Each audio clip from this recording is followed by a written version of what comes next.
자, 제가 어제 여러분들에게 말씀드렸을 겁니다. 그죠? 월요일 저녁에 OECD 경기 선행지수가 발표가 나올 것이고 미국의 소비 판매 지표가 발표가 나올 것이다. 자, 제가 둘 다 어쨌든 긍정적으로 발표될 것 같다라고 예상을 해드렸고 여러분들에게 아마 화요일 시장은 반등의 흐름이 나올 것이다 라고 말씀드렸었는데 자, 정확하게 오늘 또 시장이 적중했습니다. 자, 여러분들 미리 시장을 알고 시장을 분석을 해서 그렇게 대입을 하시면 됩니다. 내가 시장이 올라갈 것 같으면 종목에다가 비중 확대를 하고 시장 올라갈 때 어떤 섹터에 올라갈 것인가 정확하게 분석을 해서 그 종목들 매매하면 됩니다. 그리고 내지는 시장이 떨어질 것 같으면 당연히 종목 비중을 축소하거나 시장 떨어질 때 피해볼 종목들 피해야겠죠. 자, 그런데 어제는 제가 여러분들에게 말씀드렸습니다. OECD 경기 선행지수 반등 나올 것이다. 그리고 미국 소매 판매 지표 긍정적으로 나올 것이다. 거기에 어제 미국에서 뱅크 오브 아메리카가 애플에 대한 투자 의견을 기존에는 중립이었으나 매수로 투자 의견을 상향 발표를 했습니다. 자, 무슨 말이겠습니까, 여러분들? 사실 애플, 아이폰에 대한 판매량이 최근에 자꾸 고가 폰에 대한 출시 때문에 사람들이 사지 않을 거다라는 전망치가 나왔었고 판매량이 자꾸 줄어들 거란 얘기가 나왔었는데 아니다. 오히려 지금 애플의 실적이 실제로 증가하고 있고 역시 다른 사업 부분에 있어서 비전이 좋다. 그렇기 때문에 애플 이제는 상승을 해야 될 때다라고 발표가 나왔다는 거죠. 자, 그렇기 때문에 오늘 시장이 어땠습니까? 관련된 종목들이 전부 다 상승하면서 코스피 시장도 좋았지만 코스닥 시장의 상승세가 좋았던 겁니다. 자, 조금 더 자세하게 볼까요? 다음 화면 보도록 하겠습니다. 자, 보시면은 바로 OECD 한국의 경기 선행지수가 반등 나왔습니다. 자, 이 뉴스 기사를 여러분들 보셨는지는 모르겠습니다. 자, 해당 뉴스를 보게 되면 21개월 동안 경기 선행지수가 하락을 했었습니다. 자, 무슨 말이겠습니까? 여러분들 혹시 작년 이맘때쯤에 뉴스나 증권사에서 시장 전망에 대해서 이런 기사를 보셨을 겁니다. 코스피가 3,000포인트 갈 거다. 코스닥이 1,000포인트 갈 거다. 라는 뉴스 기사나 증권사의 전망들을 보셨을 겁니다, 여러분들. 그죠? 그래서 작년에 우리 개인 투자자분들이 좀 투자를 했었던 종목들이 대부분들이 제약바이오입니다. 왜 그렇습니까? 제약바이오는 시장이 상승하고 강세장이 나올 때 가장 센 섹터입니다. 그러다 보니까 작년 이맘때쯤에 제약바이오 종목들을 공략하신 분들이 많았었는데 결과가 좋지 못했죠. 오히려 2018년 1월 달부터 12월 달까지 시장이 하락했습니다. 왜 그럴까요? 바로 이거였습니다, 여러분들. OECD 경기 선행지수가 21개월째 하락을 했습니다.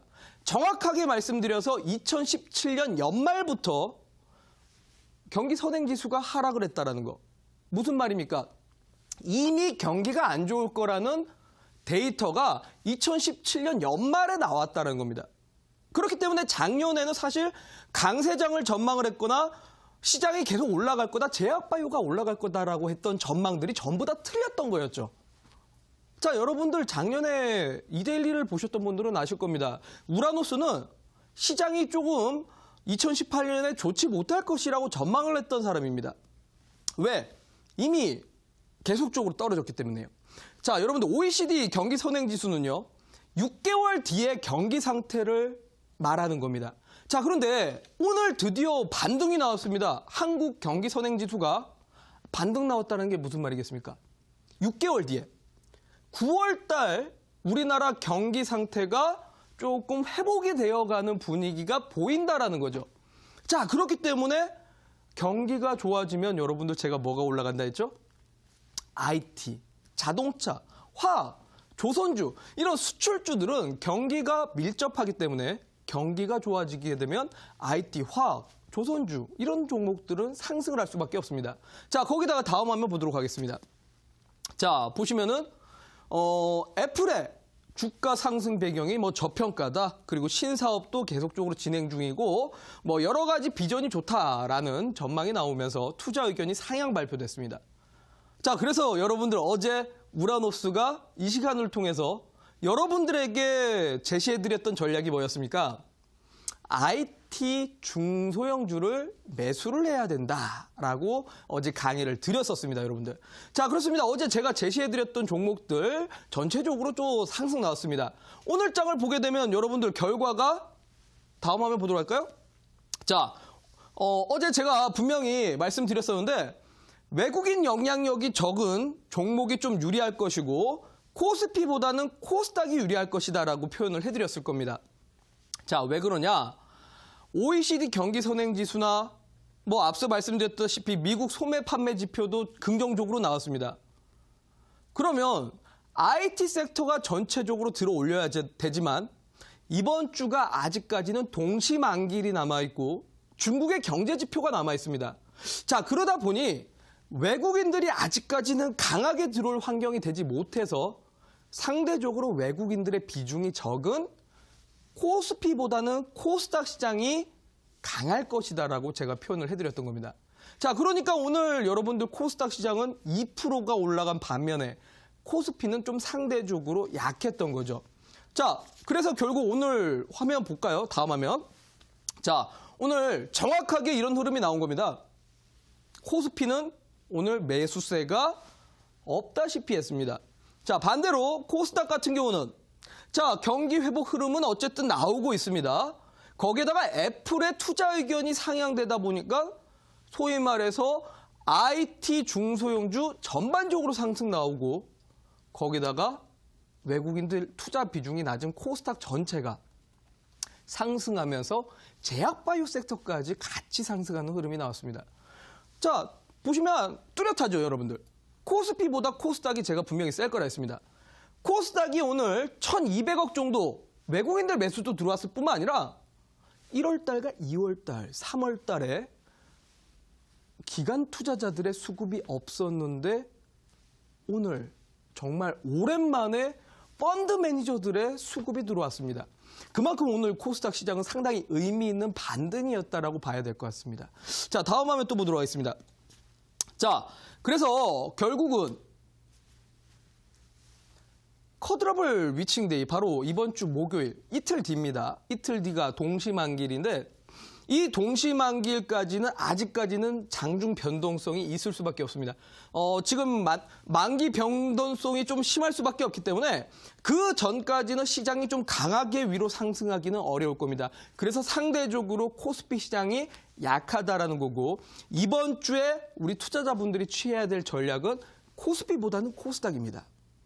그래서 만기 전까지 코스피보다 코스닥을 공략을 하셔야 되고 역시 코스닥 시총 상위 종목들은 뭡니까? 제약바이오고 IT 중소형주가 됩니다. 자, 어제 제가 말씀드린 전략들이 전부 다 아마 맞아 떨어졌을 겁니다. 자, 그리고 만기 이후에는 분명히 경기 회복 시그널들이 나오고 있기 때문에 저는 추가 상승이 될 거라고 예상이 듭니다. 물론 이 내용에 대해서는 제가 다음 시간에 더 자세하게 말씀드리도록 하겠습니다. 자, 또 다음 화면 보도록 하겠습니다. 자, 보시면은 그렇기 때문에 오늘 여러분들 코스피 시장에 있는 종목들은 상대적으로 상승률이 적습니다. 삼성전자, 하이닉스 정도가 올라왔지 사실 현대차나 LG화학이나 그 밑에 있는 종목들의 상승이 상당히 더딥니다. 자, 반면에 코스닥 시장은 여러분들 시총 상위 종목들이 어땠어요? 그냥 1위부터 시작해서 시총 상위 종목들이 신라젠 한 종목만 빼면은 전부 다 상승이 나왔습니다. 자, 보면 딱 뚜렷합니다, 여러분들. 셀트리온 헬스케어 3.5% 상승했고요. CJENM 3.74% 상승했습니다. 거기에 바이로메드도 4.65%, 포스코 캠텍도 5.6% 정도 상승했습니다. 자, 여러분들. 소위 말해 시가총액 상위 종목들이 이렇게 움직였기 때문에 코스닥 시장이 2%나 올라간 겁니다. 자, 여러분들 어제 우라노스 전략이 딱 맞아 떨어졌죠? 여러분들 이런 내용들 다른 데서는 못 듣습니다. 바로 이데일리 대박스쿨이기 때문에 이런 내용들 들을 수가 있는 겁니다. 자, 여러분들 앞서 말씀드렸지만 차트로만으로는 승률이 100%가 될 수 없습니다. 자, 물론 기술적 분석도 중요합니다. 언제 사서 언제 팔아야 되는지 이런 흐름들은 타이밍을 노려야 되는 건 당연히 기술적 분석입니다. 하지만 내가 어떤 종목을 잡아야 될지, 그리고 종목에 대한 비중을 늘릴지 축소할지, 이런 고민들을 해야 될 거는 결국 시장 분석에 달려 있습니다. 자, 특히나 우리 이 방송 보시는 분들 대부분들이 직장인 분들이실 겁니다. 물론 전업 투자자 분들도 계시지만 직장인 분들 같은 경우는 차트 매매를 사실상 하기가 어렵습니다, 여러분들. 그래서 타 프로그램과는 다르게 제가 기술적 강의보다는 계속 시장에 대한 분석을 해드리는 겁니다. 그래야 우리 직장인 분들도 그날 장중에 어렵게 대응하지 않고 요즘에는 이렇게 시장이 움직이고 있구나. 그러면 어떤 섹터가 상승할 가능성이 높겠구나. 이렇게 좀 흐름만 아신다면 여러분들이 매매하시는데 훨씬 더 저는 수월할 거라고 생각이 듭니다. 물론 저도 그런 수익을 볼 확률이 높을 거라고 제가 분명히 자신 있게 말씀드리도록 하겠습니다. 자, 다음 화면 또 보도록 하겠습니다. 결국은요, 여러분들 시장을 이기는 시황 분석, 이게 여러분들의 수익을 극대화시킬 수가 있습니다. 손실을 줄일 수가 있고요. 자, 그러면 이 시장에 맞는 가장 강한 섹터를 공략을 하셔야 됩니다. 앞서 어떤 종목들 말씀드렸죠? 바이오와 IT 섹터입니다. 자, 여러분들 저는 2대1이 대박스쿨에 오랜만에 복귀하면서 여러분들에게 첫 방송부터 강의를 드렸던 게 바이오 섹터입니다.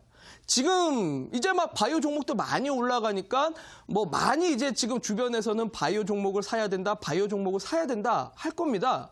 하지만 그들은 결국은 차트를 보고 후행하는 겁니다. 하지만 우리 시청자분들은 이 대박스쿨을 통해서 정확한 시장 분석을 통해 먼저 잡을 수가 있었던 겁니다. 자, 여러분들 바이오 종목에 대해서 좀 성향을 아실 필요가 있습니다. 우리 바이오 종목들은 언제 올라간다고 했죠? 우리 혹시 첫 번째 시간 그리고 두 번째 시간 때 강의했던 거 기억나시는 분들 계십니까? 자, 혹시 기억 안 나시는 분들은 오늘 잠깐 제가 다시 한번 요약을 드릴 테니까 집중해서 들으셔야 됩니다. 2018년에 여러분들이 바이오 종목들을 잡으셨다가 손실을 보거나 결과가 좋지 못했었던 건 경기가 안 좋았기 때문입니다. 바이오 종목은요, 여러분들 뚜렷하게 말씀드려서 시장이 좋을 때 올라갈 수 있는 게 바이오 섹터입니다. 누군가는 그럴 겁니다. 제약바이오 지금 내가 무슨 종목을 갖고 있는데 임상 2상이 진행 중이대. 임상 3상이 진행 중이대. 이것 때문에 제약바이오 올라갈 것 같은데 여러분들 그렇지가 않습니다. 물론 임상 2상, 3상 개별적인 재료는 될 수 있습니다. 그리고 미국 암학회, 종양학회, 학회 일정이 있을 때마다 제약바이오가 올라갈 거라고 알고 있지만 개별적인 모멘텀은 될 수 있습니다. 하지만 말입니다. 제약바이오의 성격은 시장과 상관관계가 상당히 강하기 때문에 시장이 좋지 못하면 임상 2상이든 3상이든 암학회든 종양학회든 전부 다 통하지가 않습니다. 결국 시장이 하락할 때는 제약바이오도 같이 하락할 수밖에 없습니다. 자, 그 말은 즉슨 제약바이오가 가장 강할 때가 언제일까요? 기본적으로 시장이 화랑일 때. 가장 여러분들 제약바이오가 많이 올라갔을 때가 언제인지 아십니까? 2015년하고 2017년입니다. 자, 근데 이 두 해의 공통점이 뭘까요? 경기가 좋다라는 얘기가 나왔고 당시에 삼성전자, 하이닉스가 엄청난 상승이 나왔을 때입니다. 기본적으로 제약바이오는 그래요. IT 기업들이 쫙 올라가고 대한민국 경기가 좋고 수출이 잘 된다는 얘기가 나오면서 시장이 올라가면서 증시 전체의 거래 대금이 활성화가 되고 거래가 많이 이루어질 때 제약바이오들의 상승 힘이 강해집니다. 근데 반대로 말입니다. 경기가 안 좋고 반도체 기업들 쭉쭉쭉 빠지고 투자자들의 심리가 위축될 때는 제약바이오들은 힘을 못 쓰게 됩니다. 그렇기 때문에 작년은 힘을 못 썼던 거고 반대로 올해 같은 경우는 앞서 말씀드렸다시피 OECD 경기 선행지수가 반등 나오고 최근에 1월달, 2월달 사이에 IT 기업들이 전반적으로 올라가면서 거래 대금이 늘어났기 때문에 그렇습니다, 여러분들. 거래 대금이 늘어나니까 제약바이오 기업들이 상승할 힘을 갖게 된 겁니다. 그러니까 여러분들 보십시오. 같은 3월인데 작년 3월은 여러분들 어땠죠? 제약바이오 기업들이 은근히 약했습니다, 작년에는. 근데 올해 같은 경우는 바이오 종목들이 스리슬쩍 상승들이 나오고 있는 겁니다. 그렇기 때문에 여러분들이 제약바이오 종목을 공략할 때는 시장이 경기가 좋거나 내지는 현재 시장의 흐름이 상승 분위기다. 그때 공략을 하셔야 되고 비중을 늘려야 된다는 거 기억을 하셔야 될 겁니다. 자, 그리고 2019년 올해 같은 경우는 제가 지난주에 강의를 해드렸는데 강세장이 나올 수 있다고 했을까요? 그렇지 못합니다, 여러분들. 앞서 말씀드렸지만 아직까지는 경기 회복의 뚜렷한 분위기가 형성되지는 않았습니다. 물론 OECD 경기 선행지수가 반등은 나왔으나 아직까지도 경기 둔화에 대한 이야기도 꽤 많이 나오는 편이라 시장이 강세장이 나오기가 어렵습니다. 그러면 제약바이오 기업들을 어떻게 투자해야 될까요? 우리 시청자분들 어떻게 해야 될까요? 자, 지난주에 말씀드렸죠. 장기 투자 안 됩니다. 옛날처럼 2017년처럼 뭐 몇백 프로 가겠다. 안 됩니다, 여러분들. 제약바이오 기업들 단기 트레이딩 관점으로 상승 나오면 매도 잡고 짧게 계속 치고 빠지고 형식의 단기 트레이딩 형식으로 대응해야 된다는 거죠. 그러면서 그중에서도 제약바이오 종목들 전체적으로 상승하는 게 아니라 좀 모멘텀이 있는 종목들을 위주로 찾아보시라고 말씀드렸을 겁니다. 자, 여러분들 그러면 제약바이오의 트렌드가 어디라고 했습니까? 기억나시는 분들 다음 화면 보도록 할까요? 자, 바로 제가 지난주에 여러분들에게 강의를 드렸던 건 바로 CART일 겁니다. 바로 이중항체입니다. 제가 다른 제약바이오 강의 안 했습니다, 여러분들. 제약바이오를 공략해야 되는 건 맞으나 다른 제약바이오가 아니라 CART, 이중항체 관련된 종목을 잡으셔야 된다. 이 관련된 섹터가 트렌드다라고 말씀드렸을 겁니다. 자, 제가 여러분들한테 지난주 화요일입니다. 자, 우리 여러분들 지난주 화요일 무슨 날인지 아십니까? 이 대박스쿨이 시청률이 폭발한 날입니다. 자, 그만큼 우리 많은 분들이 보셨고 저는 많은 분들이 시청을 하셨길래 이 자료집 정말 많이 다운받았을 거라 생각했습니다. 우리 대박스쿨 홈페이지에 제가 올려놨는데 자, 아쉬운 거는 274명 딱 여기밖에 받지 못했다는 게 너무나 아쉽습니다. 자, 여러분들 제가 이중항체 관련된 종목들 반드시 체크하시라고 자료집까지 올려놨습니다. 자, 왜 그럴까요? 이중항체라는 거는 바로 이제 T세포를 가지고 바로 암세포를 유도탄처럼 딱 저격해서 노려서 치료를 하는 게 이중항체 CART라고 볼 수 있습니다. 자, 요거 관련된 종목이 뭐가 있다라고 이렇게 종목들을 쫙 올려놨는데 현재 지금 뭐 앱클론 있고 녹십자 랩셀이 있고 파맵신, ABR바이오, 유틸렉스 이렇게 제가 여러분들에게 제시를 해드렸습니다. 지난주 온라인 공개 방송 오신 분들에게도 조금 더 자세하게 강의를 해드렸었는데 자, 지금 이 종목들 여러분들 어떻게 됐나요? 자료집 여러분들 안 받아가신 거 아까우셔야 됩니다. 여러분들 정말 주식을 하시고 수익을 극대화하시려면 노력하셔야 됩니다. 그만큼 우라노스도 여러분들에게 좋은 자료들 제시를 해드리려고 정말 열심히 자료 만들고 있습니다. 자, 다음 화면 보도록 할까요? 어떻게 됐는지. 자, 보시면은 해당 종목이 앱클론이라는 종목입니다. 자, 앱클론 종목 지금 보면은 오늘 하루만 7% 상승했습니다. 그런데 최근 분위기가 계속적인 상승 유지를 보여주고 있죠. 자, 앱클론 같은 경우는 이 CART, 이중항체 쪽에서 부작용 해소를 시켜준다라는 이슈로 인해서 상당히 지금 뭐 기관들, 외국인들 수급들이 다 잘 들어오고 있습니다. 자료집에 포함되어 있었던 종목입니다. 또 다음 화면 보도록 할까요? 자, 다음 종목은 바로 우리 파맵신이라는 종목입니다. 자, 파맵신 같은 경우는 최근에 HLB하고 같이 신약 개발을 또 진행 중이고 역시 이중항체 관련된 종목인데 오늘 장중 상승률이 10%입니다. 여러분들 오늘 제약바이오 종목들이 올라간 건 맞습니다. 근데 다른 제약바이오 기업들이 이렇게까지 올라가던가요? 안 갑니다. CART, 이중항체 관련된 종목이라서 오늘 올라간 겁니다. 자, 보면은 지난주 화요일 날 제시해드리고 나서부터 계속 상승 중이죠? 또 다음 종목 보겠습니다. 자, 그리고 역시나 자료집에 있었던 종목입니다. ABL 바이오가 오늘 상한가 기록을 했습니다. 자, ABL 바이오 같은 경우는 파맵신보다 그리고 유틸렉스보다 기술적 우위에 서 있는 이중항체 관련된 기업입니다. 최근에 중국하고 이중항체 플랫폼 관련해가지고 개발 계약도 또 역시 맺었었고요. 자, 보십시오, 여러분들. 다른 제약바이오가 아닙니다. CART 이중항체였습니다. 다른 제약바이오가 갈 거였다면 제가 다른 제약바이오 관련해서 강의를 했을 겁니다.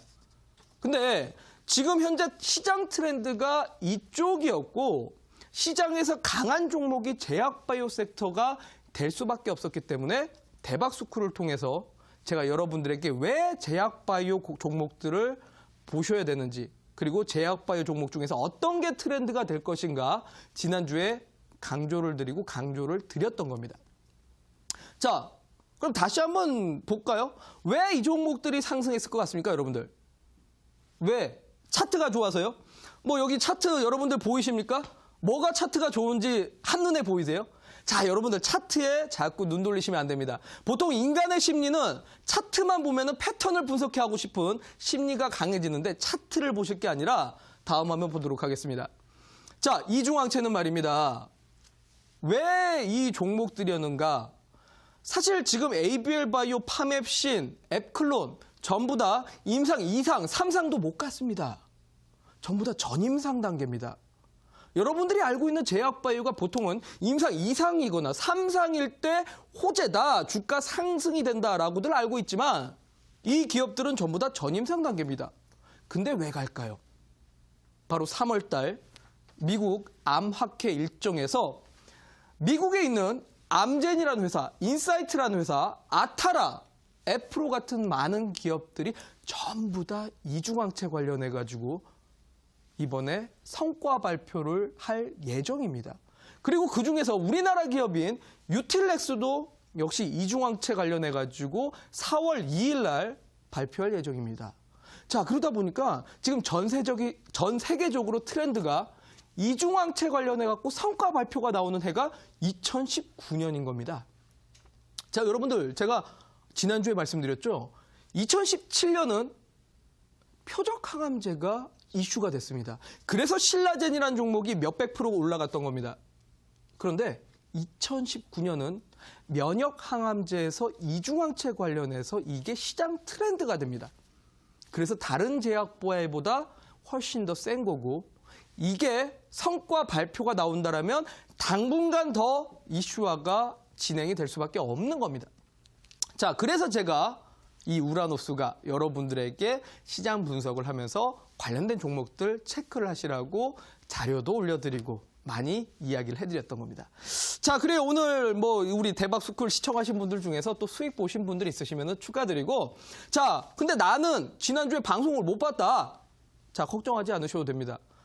이 종목들 지금 사라는 거 아닙니다. 많이 올라갔습니다. 하지만 이 종목들 말고도 분명히 더 좋은 종목들은 많고 일정이 있는 종목들도 많습니다. 자, 그래서 제가 우리 또 대박스쿨 홈페이지에 보면은 뭐 이 관련된 종목들 자료집 아직까지 남아 있으니까요. 다운받아 가실 분들은 다운받아 가시고 역시 또 이 3월 달 이슈가 있는 종목들이 뭐가 있을까요? 여전히 바이오 쪽에 있을 겁니다.